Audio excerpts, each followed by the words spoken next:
I'm now in the winery of Tablas Creek, and I'm leaning against a foudre. This is a big cask that they used in Châteauneuf and other parts of Europe, but I wanted you to see it because lots of red wines in California, almost all are aged in small French oak barrels, new and old.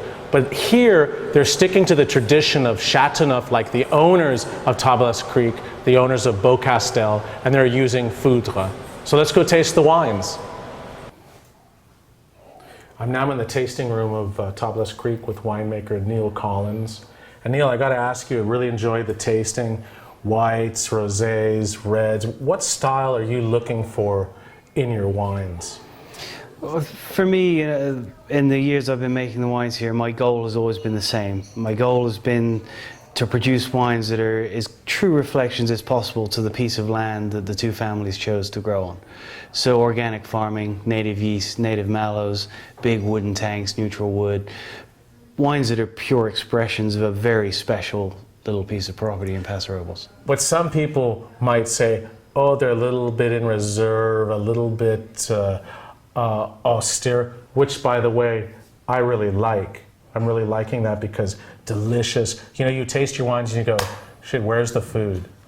Yeah, but I think for us, wine, the place for a bottle of wine is on the table with food. And there's plenty of Paso Robles big old hefty wines if you want to go find them. We came here to make a specific thing, clearly more Châteauneuf in style perhaps than what else you'll find in town.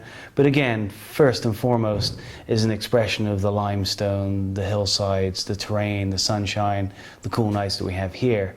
Well, two wines that I really thought were fab was first the Esprit de Beaucastel Blanc, which is primarily Roussagne, and really reminded me of Beaucastel Blanc from Châteauneuf, from La France, but it really is this sort of California purity and beauty.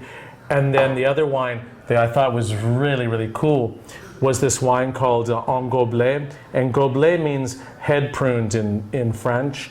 And I think that wine, I love the concentration, but also this touch of sort of earthy, funky, fun style. Maybe that's the Tannat. A little bit of the Tannat. Yeah. And that being 100% dry farm too, no irrigation at all. 5 gallons at planting, that's it. My favorite wine in the tasting was the Panoply, and I guess it's that Mourvèdre that really comes out with that sort of tar and licorice character. The Mourvèdre for us is the foundation of the Esprit, and of course this wine, which love Mourvèdre.